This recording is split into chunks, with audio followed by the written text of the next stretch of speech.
Bonjour, cette vidéo a pour objectif de vous montrer comment faire le calage d'une carte topographique afin de vous permettre de le localiser et d'insérer des images avec un quadrillage dans vos différents projets. Pour cela, on a besoin de trois applications. Bon, la première est simple, comme vous voyez sur cet écran, c'est le Google Earth Pro. La deuxième application, aussi ou deuxième logiciel, c'est le Global Map. Et le troisième logiciel, c'est le ArcGIS. Donc moi, j'utilise cette méthode. C'est une méthode qui est facile pour moi, mais bien sûr, il y a d'autres méthodes qui sont plus simples et plus sophistiquées.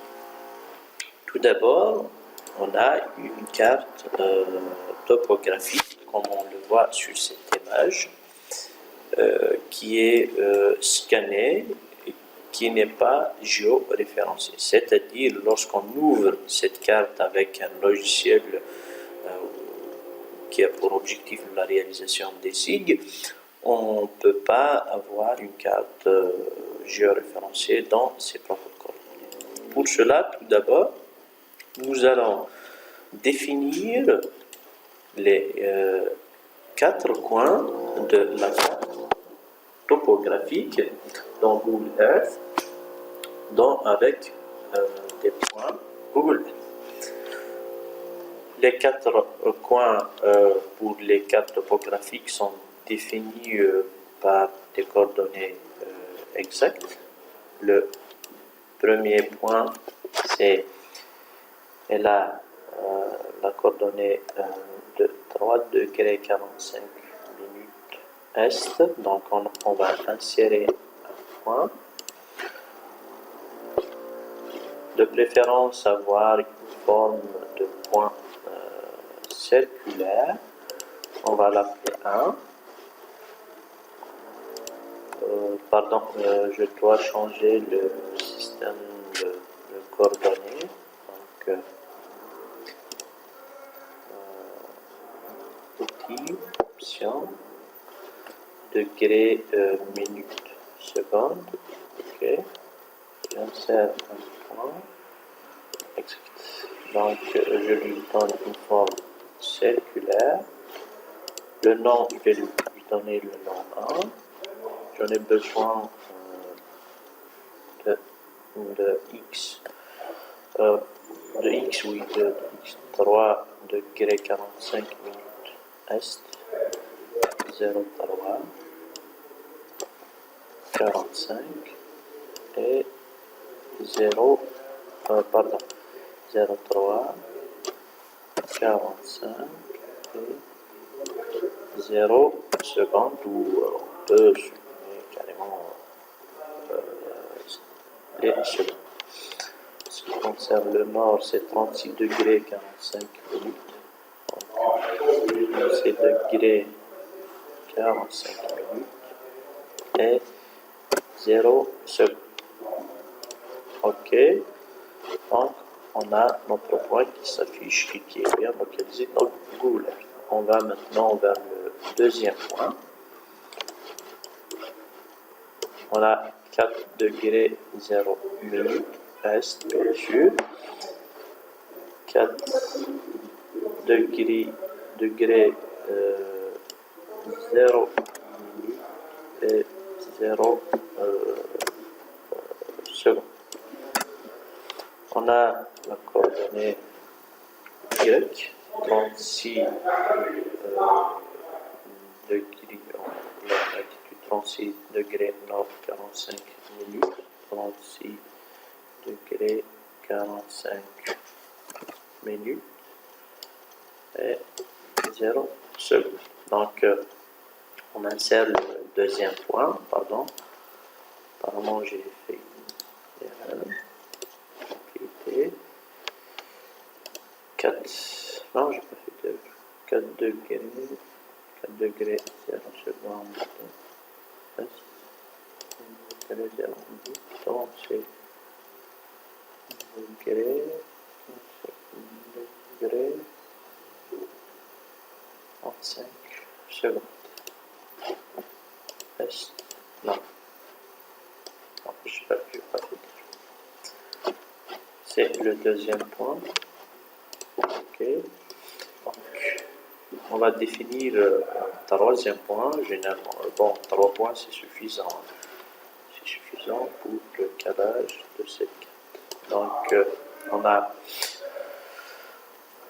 un x de 36 degrés et 0 secondes. Ça, c'est le troisième point.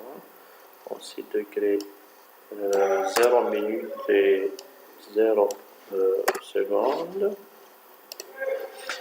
On a 4 degrés, 0 minutes, 0 et 0 secondes. 0 secondes.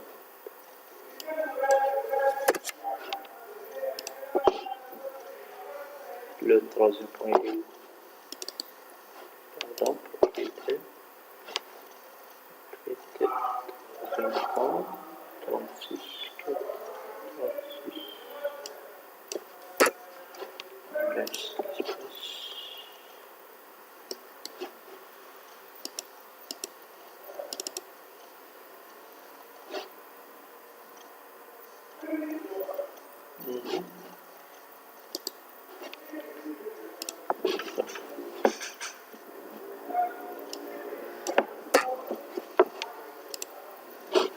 Voilà la qualité après, enregistrer. Donc on enregistre ces 3 points sous format KMZ. Donc on va vers notre dossier.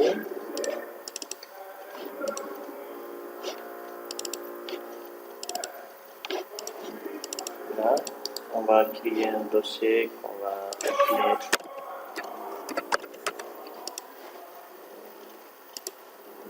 repère. On enregistre le deuxième point tout en KMZ. On enregistre le troisième point tout en KMZ. Bon, maintenant, l'avantage de cette méthode, c'est qu'on va ouvrir tout d'abord avec Global Mapper les 3 points. Pardon. C'est 3 points qui sont dans les coordonnées de la case dont on a besoin. Ok. Voilà. Le troisième point était très loin. J'ai fait une erreur. Je dois le faire. Donc, après avoir corrigé les coordonnées du troisième point, j'ai oublié, au lieu de 15 degrés, je mets 30 degrés. Je vais aller ouvrir l'image avec ce logiciel Global Mapper. Donc, il va, à l'ouverture de cette image, il va me demander de la caler. Pour la caler, bon, c'est tout simple, il suffit de zoomer sur le premier angle, le premier coin qui correspond au point numéro 1. Donc on coche ici dans la fenêtre de l'image, puis dans la fenêtre des points, et on va ajouter un point à la liste des points de calage. Puis le deuxième coin qu'on a déjà défini, on le sélectionne sur l'image, sur le fichier de points. Donc, add point, le point numéro 2. Puis, on va vers le troisième point, tout en bas. On le sélectionne sur l'image et sur la partie vectorielle. On clique OK. OK. Voilà. Il nous a calé la carte. Maintenant, sur cette carte, on a besoin de limiter seulement une petite zone. on va insérer un rectangle. Voilà. Insère dans une couche. On sélectionne ce rectangle. On va vers File, Export, puis Export raster ou Image. On va choisir le format GeoTIFF. OK. Puis on va lui dire, on a des paramètres qu'on peut régler selon nos besoins, mais il faut s'assurer qu'il va nous exporter va nous générer le fichier de projection qui va permettre à ArcMap de définir l'image. Et on va lui dire de nous exporter seulement la partie déjà sélectionnée. OK. Donc, on va appeler ça carte 1 et avec un format TIFF, GeoTIFF. Il va prendre de temps selon la superficie de la carte. Maintenant, on va aller dans ArcMap et on va ouvrir l'image. Vous remarquez dans le quadrillage, à ce stade, il définit des graduations sans unité. Donc, add,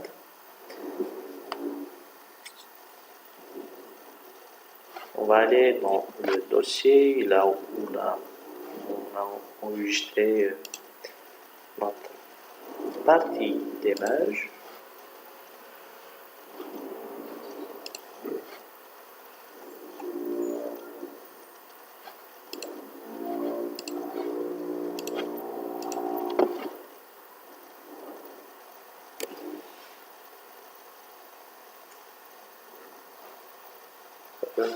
Ça peut prendre du temps selon la puissance de notre PC. Donc, on va ouvrir carte 1.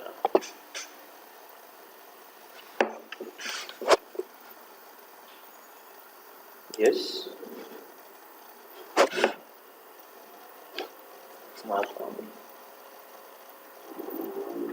Donc maintenant, si vous remarquez, le système de coordonnées a changé. Donc il nous affiche à chaque fois qu'on met le curseur, la position du curseur en fonction de degré décimal, en fonction de coordonnées géographiques. Maintenant, on a l'image sans coordonnées, on change seulement de fenêtre sur ArcMap, on va vers Layout View. Là, on peut délimiter seulement l'image.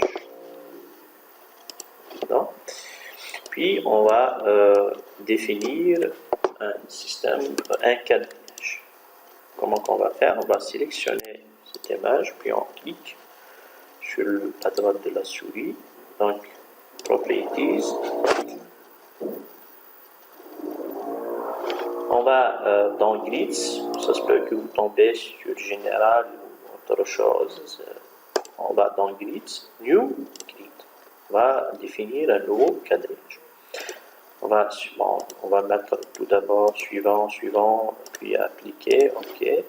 Maintenant, il nous a défini l'image avec un quadrillage. Ce quadrillage dont vous pouvez changer les pas et le type de quadrillage en cliquant toujours sur Propriétés.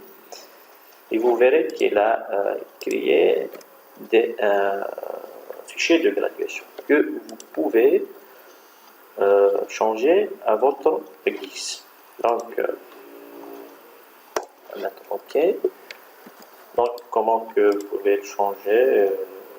Bien sûr, en cliquant sur Propriétés. Puis, vous changez les axes intérieurs de l'appel. Bon, les intervalles, on peut mettre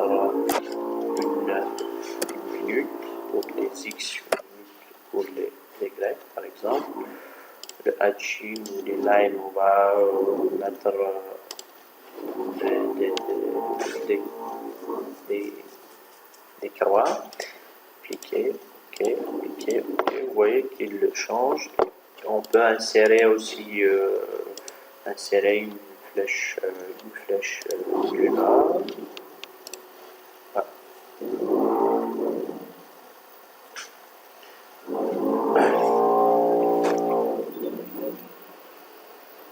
Donc, enfin, on peut changer comme selon le besoin.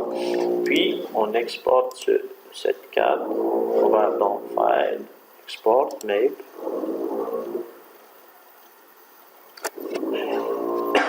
Pardon. On l'exporte avec la précision dont on a besoin ici et le format nécessaire. Par exemple, en PDF, on va dire 1, on va dans notre dossier toujours. Voilà.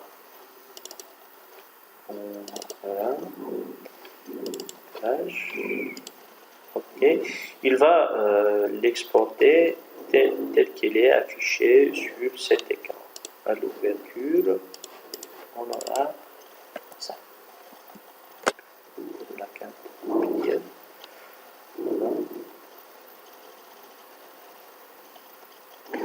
Voilà. Vous aurez une image bien définie avec un système de coordonnées que vous allez définir et modifier et insérer dans votre rapport avec la précision que vous souhaitez. Sur ce, je termine cette vidéo. Je vous remercie et je suis à votre disposition pour des éventuels